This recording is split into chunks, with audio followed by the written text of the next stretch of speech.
నమస్తే అండి. నేను మీ రూప. ఎలా ఉన్నారందరూ? నేనైతే చాలా బాగున్నానండి. మీరందరూ కూడా బాగుండాలని మనస్ఫూర్తిగా కోరుకుంటున్నాను. ఇంకా ఈరోజైతే వీడియో వచ్చి మా ఇంట్లో కార్తీక పౌర్ణమి నేను ఏ విధంగా చేసుకున్నాననేదైతే మీతో అయితే షేర్ చేసుకుంటానండి. చాలా సింపుల్‌గా అది కాకుండా అచ్చంగా పల్లెటూరు పద్ధతిలో మేము ఎలా చేసుకుంటామో అయితే నేను మీకు ఈ వీడియోలో చూపించబోతున్నా. ఎలాంటి హంగు, ఆర్భాటాలు లేకుండా నేను నేచురల్‌గా ఎలా చేసుకుంటానో మీకు అలానే చూపిస్తాను. ఫస్ట్ అయితే నేను ఇంట్లో శుభ్రం చేసేది ఏది వీడియో అయితే ఏమీ తీయలేదు. మామూలుగా అయితే నేను ఈరోజు 5:30కే నిద్ర లేచి ఇంకా మా వారేమో మార్కెట్‌కి వెళ్తే మొబైల్ తీసుకెళ్లారనమాట. ఇంకా తనొచ్చేసరికైతే ఆల్మోస్ట్ ఇంట్లో పనంతా చేసేసి స్నానం చేసుకొని ఇంకా దీపారాధన అయితే ఇంట్లో కూడా చేసేసాను. ఇంకా తులసి కోట దగ్గర చేస్తున్నాను. ఇంకా మా వారైతే వచ్చారు. ఎలానో వచ్చారు కదా అని చెప్పి ఒక చిన్న వీడియో అయితే షూట్ చేశారనమాట. తులసమ్మ కాడ పూజ అయితే అయిపోయింది. ఇంకా రేణు అయితే అప్పుడే నిద్ర లేచిందనమాట. నేనేం చేస్తే తను అదే చేస్తాననింది. ఇది అరటి దవ్వ. అంటే సముద్రానికెళ్తున్నాం కదా! అక్కడ ఏమైనా ఉపయోగపడిద్దని చెప్పి మా పెద్దమ్మ అయితే తీసుకొచ్చి ఇచ్చింది. ఇంకా బయట గుమ్మం దగ్గరైతే ఇలా సింపుల్‌గా డిజైన్ అయితే వేసుకొని రాగి చెంబుతో అయితే నేను కొంచెం పసుపు, కుంకుమ వేసి పువ్వు పెట్టుకొని అలా బయటైతే గుమ్మం దగ్గర పెట్టుకుంటాను. అలానే ఇంట్లో ఫస్ట్ అయితే దీపారాధన చేసేసుకొని తర్వాత అయితే తులసమ్మ కాడ చేసుకున్నాను ఈరోజు. మామూలుగా అయితే ఈరోజు ఉదయం మా పెద్దమ్మొచ్చి నన్ను నిద్ర లేపిందనమాట. లేదంటే అంత తొందరగా లేచేదాన్ని కాదేమో. ఎందుకంటే 4:30కి మా వారు మార్కెట్‌కి వెళ్ళినప్పుడే లేచాను. కానీ మళ్ళీ నిద్ర సరిపోక బాగా టైర్డ్‌గా ఉందని చెప్పి మళ్ళీ నిద్రపోయాను. ఎందుకంటే ముందు రోజు ఇదిగోండి కలుపైతే తీపించాము. కలుపు తీయడం ఒక ఎత్తయితే తర్వాత కలుపుకోలుంటాయి కదా! అవి ఎత్తేటప్పుడు అనుకోకుండా వర్షం అనమాట. ఇంకా వర్షమైనా సరే మళ్ళీ అందులోనే ఉండిపోతే ఇంకా నానిపోయి అంటే తడిసిపోయి ఇంకా బరువైపోతాయని చెప్పి వానైనా సరే ఇంకా కలుపుకోవాలైతే తీసేసాము. ఇదిగో మా అన్నయ్య, మా వారు, నేను ముగ్గురమయితే తీసుకున్నాము. ఈసారి కలుపయితే కాంట్రాక్ట్‌కి ఇచ్చేసామనమాట. అంటే పోయినసారి మనుషుల్ని పెట్టి 2 రోజులు తీపించాం కదా! వర్షం వచ్చేయడం అనుకోకుండా ఇలా అయిపోయింది కదా! అందుకే ఈసారి ఇలా అయితే ఇచ్చేసాము. ఇంకా వాళ్ళే 20 మంది దాకా వచ్చైతే ఒకే రోజైతే అవగొట్టేసారనమాట. అది కూడా 2:30, 3 ఆ టైం అయ్యేసరికి అయిపోయింది కలుపు. అందుకనమాట ఆ తర్వాత వానొచ్చేసి ఆ రోజు కూడా ఇంకా కలుపుకోవాలన్నీ తీసుకొని చాలా ఆ రోజు కష్టం అంటే పని ఎక్కువగా అయిపోయిందనమాట. ఇంకా అది కాకుండా ముందు రోజే పౌర్ణమి. అందుకే లేచి కూడా నిద్రపోతాను. మళ్ళీ మా పెద్దమ్మ పువ్వుల కోసమని వస్తూ లేపింది. ఇంక అప్పుడైతే లేచి ఇంట్లో పనులు స్టార్ట్ చేశాను. ఇంక బట్టలైతే ఉతికేసాను గానీ, అవి ఆరబెట్టే టైం అయితే నాకు మా వాళ్ళు ఇవ్వలేదు. ఎప్పుడు నేనొస్తానని జెప్పి నా కోసమే వెయిట్ చేస్తున్నారు. ఇంకా నేనేమో పూజ అంతా కంప్లీట్ చేసుకొని, అక్కడ సముద్రానికి ఏమేమి తీసుకెళ్ళాలనేవి మొత్తం కూడా ఒక బుట్టలోకైతే సర్దుకున్నాను. ఉతికేసాను గానీ ఆరబెట్టలేదు అంతే. ఇంక వచ్చిన తర్వాత ఆరబెట్టుకోవటమే. అది కాకుండా క్లైమేట్ అయితే చాలా కూల్‌గా ఉందనమాట. ఒక పక్క మంచు తెలీదు, మబ్బో తెలీదు. అది కాకుండా చిన్న చిన్న చినుకుల్లా కూడా కురుస్తుంది, ఉరుముతుంది. ఆల్ మిక్సింగ్ అనమాట. ఇంత చల్లటి వాతావరణంలో ఇంకా తలస్నానం చేశాను కదా! ఇంకా మళ్ళీ ఎలాగో వెళ్ళి బీచ్‌లో కూడా స్నానం చేయాలి కదా! ఇంకా తలైతే పెద్దగా తుడుచుకోలేదనమాట. మా వాళ్ళేమో ఈరోజే అన్ని పనులు కూడా ఉంటే ఒకే రోజు అన్ని పనులు పెట్టుకుంటారు. మిరప నారు నాటడం కూడా ఈరోజే. అందుకని ఇంకా మా వాళ్ళేమో తొందర తొందర అనమాట. వాళ్ళ తొందరకే సగం హడావిడిగా బయలుదేరిపోయాము. మొన్న పడిన వర్షాలకి మాకిదిగోండి మొత్తం పొలాలన్నీ కూడా చెరువులు తలపిస్తున్నాయి.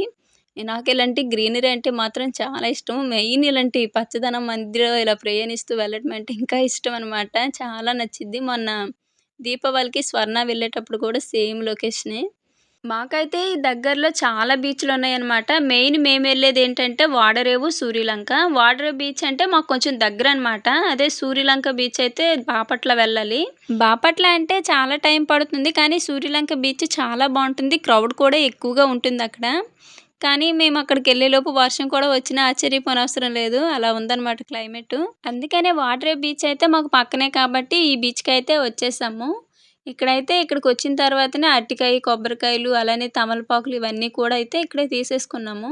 నేనైతే ఈ పూజ చేయడం ఇదే మొదటిసారి. పెళ్ళయిన తర్వాత అసలు ఎలా చేస్తారో ఏమీ తెలీదనమాట. ఇంకా నేను దీపాలు వదులుతారేమో నీటిలో అనుకున్నాను. కానీ అలా ఏమీ లేదంట. అంటే మాకు పల్లెటూరులో ఏంటంటే సెలయేర్లుంటాయి కదా! అందులో దీపాలని వదులుతాం కదా! సో, నేను అలానే ఇక్కడ కూడా చేస్తారనుకున్నాను. కానీ ఇక్కడికొచ్చిన తర్వాత టోటల్ మొత్తం డిఫరెంట్ అనమాట. అంటే అక్కడ దీపాలు వదులుతాము. ఇక్కడ వదలము అంతే తేడా. మిగతా పూజ కానీ అంతా కూడా కొంచెం సేమ్‌గానే ఉంది.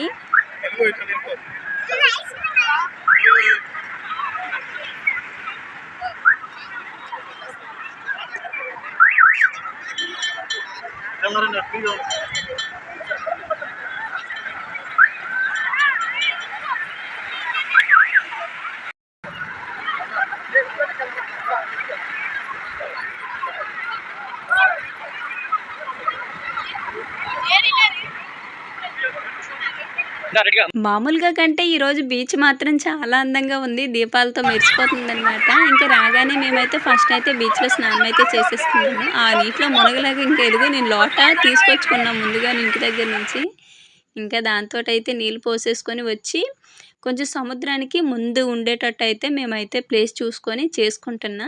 నాకు ఈ గుడిని చేస్తుంటే ఏమనిపించిందంటే, చిన్నప్పుడు ఎవరైనా కొత్తిల్లు కట్టుకుంటే ఇసుక పోస్తారు చూడండి. ఆ ఇసుకలోకెళ్ళి కాళ్ళు పెట్టి, ఒక గుడిలా కట్టి దానిలో చిన్న రాయి, ఇన్ని పూలు పెట్టి దండం పెట్టుకుంటాము. సేమ్ అదే గుర్తొచ్చిందనమాట చిన్నప్పటి రోజులు. నేనేమో దీపారాధన కొంచెం గాలికి కొండెక్కిపోకుండా ఉండేటట్టుగా అయితే కొంచెం లోతైతే ఎక్కువ తీసుకున్నాను. లోతు ఎక్కువ తీసుకొని మధ్యలో చిన్నది అలా కొంచెం గుడిలాగా అయితే కట్టుకొని ముగ్గైతే పెట్టేసుకుంటున్నా. ఈరోజైతే ముగ్గు పిండి, వరిపిండే తీసుకొచ్చాను. బియ్యపు పిండి. మళ్ళీ మామూలు ముగ్గు పిండి అనకండి. బియ్యపు పిండే తీసుకొచ్చి యూజ్ చేశాను ఈరోజు పూజకి. అలానే పసుపు, కుంకుమ మొత్తం కూడా వేసేసుకుంటున్నా. చుట్టూ చేస్తారు కదా! సో, అలా చూసి అయితే చేసుకుంటున్నా. నేను కూడా ఇదే ఫస్ట్ టైం ఈ పూజ చేయటం. అమ్మ వాళ్ళ ఊర్లోనేంటంటే సెలయేర్లుంటాయి కదా! పక్కన ఇసుక దిబ్బల మీద ఇలానే గుడిలా కట్టి దాని మీద తులసి మొక్కను పెట్టి, లేదంటే పువ్వులు పెట్టుకొని, సేమ్ ఇలానే చేసుకొని, కాకపోతే ఇక్కడ వెలిగిస్తాం కదా దీపాలని, ఆ దీపాలనేమో తీసుకెళ్ళి ఆఖరిగా నీళ్ళలో అయితే వదిలేస్తాము. కానీ ఇక్కడ దీపాలైతే ఇంక అక్కడే అక్కడే వెలిగించి వదిలేసామనమాట. ఈ కార్తీక పౌర్ణమిని కార్తీక పున్నమని కూడా అంటారు. అంటే అమ్మ వాళ్ళ సైడ్ ఏంటంటే ఈరోజు ఒక రోలుకి నీటితో కడిగేసి బొట్లు పెట్టేసి ఆ రోల్ని అంటే రివర్స్లో పెడతారనమాట. అప్పట్లో మనకి కొంచెం 8 ఆకారంలో రోళ్ళు ఉంటాయి కదా, రోకలు పెట్టి దంచుకునేవి. అలాంటి రోల్ని రివర్స్ చేసి దాని మీద ముగ్గు వేసి పంచామృతం చేస్తారు. పంచామృతం చేసి అంటే దండం పెట్టుకొని పళ్ళు ఇసురుతారనమాట. వాటినేమో అవతల ఎవరైనా సరే పట్టుకోవచ్చు. అలానే ఈరోజు నోమున్న వాళ్ళు ఖచ్చితంగా కథ వినాలి అంటారు. కథ వినాలని. సో, ఇలా కొన్ని పద్ధతులైతే ఉంటాయన్నమాట అమ్మ వాళ్ళ సైడు. ఇంకా ఇటైతే ఏమీ లేదు.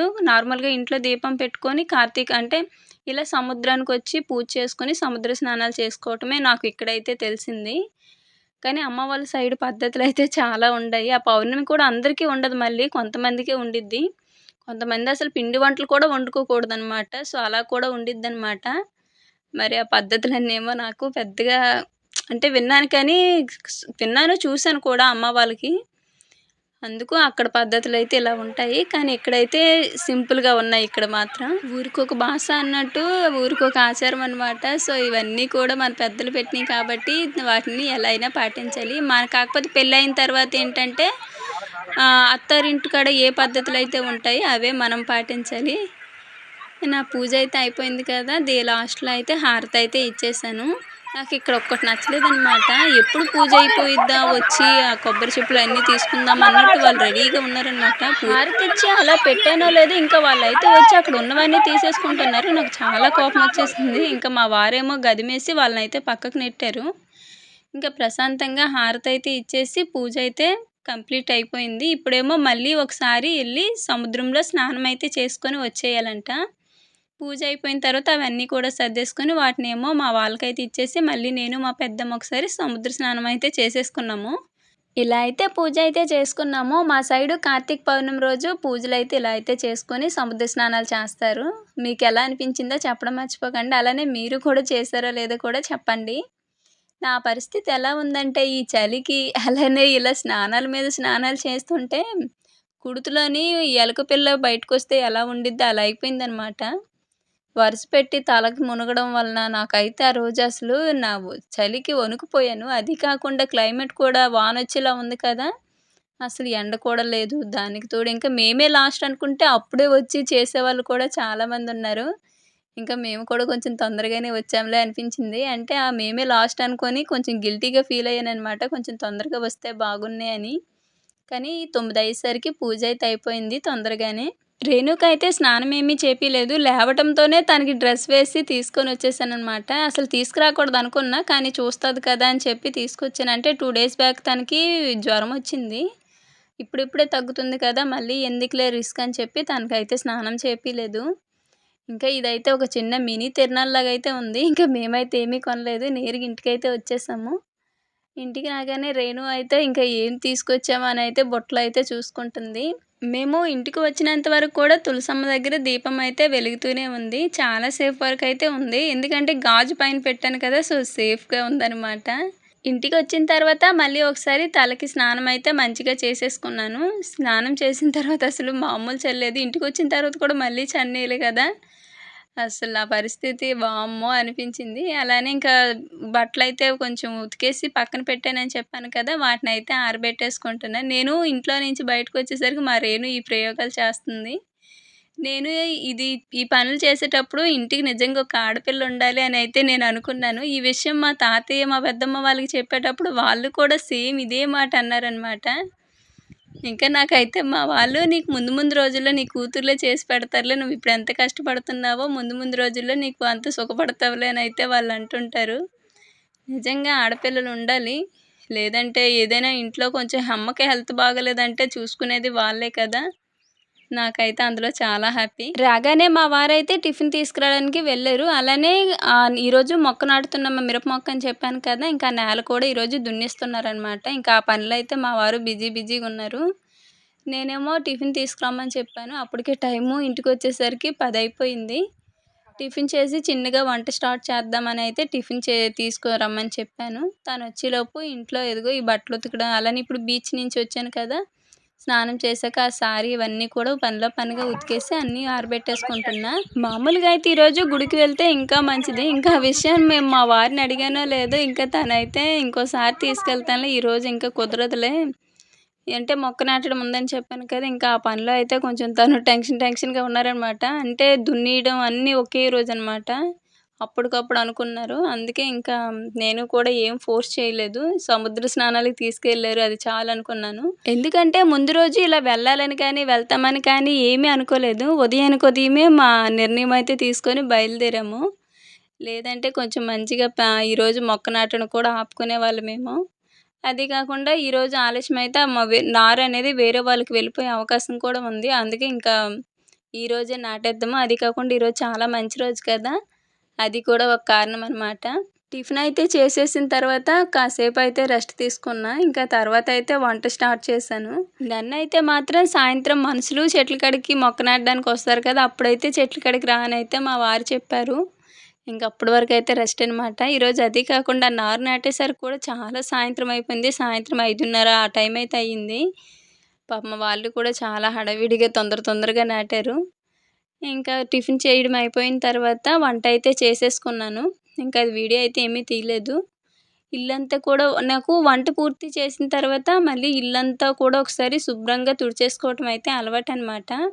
నేను ఇటు తుడుస్తుంటే గాలికి అదేమో మళ్ళీ ఇంట్లోకే వెళ్తుంది. తుడిసిందే మళ్ళీ తుడవాల్సొస్తుందనమాట. ఇంకిలా కాదని చెప్పి మొత్తం కూడా తలుపు వెనకాలకైతే నెట్టేసి ఇంకా చాట తీసుకొచ్చి అక్కడే ఎత్తేసాను.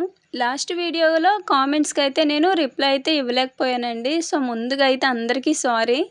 ఎందుకంటే ఆ ముందు రోజు కలుపుకోలయి తీసి వర్షంలో తడిసి బాగా నీరసం వచ్చేసిందనమాట. టైర్డ్ అయిపోయామని చెప్పాను కదా! అందువలనైతే సరిగ్గా ఫోన్ కూడా చూసుకోలేదు. అందుకే ఇంకా రిప్లై అయితే ఎవరికీ ఇవ్వలేకపోయాను.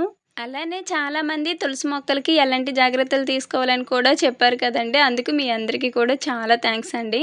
నేను అవన్నీ కూడా తప్పకుండా పాటిస్తాను. నాకు ఇలా తెలియనివి ఏదైనా ఉంటే నేను మళ్ళీ ఓపెన్‌గానే అడుగుతాను. మీరు చెప్పండి. ఇల్లు ఊడవటం అయిపోయిన తర్వాత ఒక ముద్ద వేడిగా అన్నం అయితే పెట్టేసుకొని, ఇంకా ఈరోజు కూర అయితే బీరకాయ ఏపుడైతే చేశాను. అదే ముందు రోజు వీడియోలో కూరగాయలు చూపించారు కదా! అందులో బీరకాయలు ఎక్కువున్నాయి.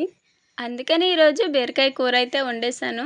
ఇంకా అన్నం తినేసి కాసేపయితే నిద్రపోయాను. ఇంకా తర్వాత సాయంత్రం నుంచయితే అదే మిరపనారు మొక్కలు నాటడానికి మనుషులైతే చెట్లోకొచ్చారనమాట. ఇంకా నేను కూడా వెళ్ళాను. నారు ఏమో నేను వాళ్ళందరికి కూడా అందిస్తున్నాను. వాళ్ళేమో నాటుకుంటున్నారు. ఈరోజు మొక్కలైతే ముందు ఒక 5 మొక్కలైతే నేను నాటేసుకున్నాను. ఇంకా తర్వాతయితే వాళ్ళే మిగతాదంతా నాటుకున్నారు. నేనేమో నారు అందిస్తున్నాను. నాతో పాటు రేణు కూడా హెల్ప్ చేసింది ఈరోజు. అంటే వాళ్ళేమో శివాలయానికి వెళ్ళాలంట. అందుకని ఉన్న వాళ్ళందరూ కూడా వచ్చేసి ముఠా అంతా కూడా నాటేస్తున్నారు. మొత్తం అయితే నాటడం అయితే అయిపోయింది గానీ, కొంచెం నారైతే సరిపోలేదు. ఇంకా ఇదేమో తర్వాత తీసుకొచ్చి నాటుకోవాలి. మనం ఎన్ని పనులు చేసినా, ఎంత హడావిడిగా పండగలు చేసుకున్నా సరే, మనకి ఏదైతే అన్నం పెడుతుందో దాన్నయితే మర్చిపోకూడదు. అందుకే ఇంకా మేము ఈరోజే మొక్క అయితే నాటుకున్నాం. ఎందుకంటే మాకు ఇలా ఉన్నామంటే కారణం వ్యవసాయమే కదా! సో, అందుకనమాట. మెల్లిగా ఎలాగోలా కష్టపడి పొలంలో మొక్కనైతే నాటేసాము. ఇంకా చాలా హ్యాపీ. ఇంతకీ ఈ వీడియో ఎలా అనిపించిందో చెప్పడం మర్చిపోకండి. వీడియో నచ్చితే లైక్ చేయండి, షేర్ చేయండి. మరో మంచి వీడియోతో మళ్ళీ కలుద్దాము. ధన్యవాదాలు.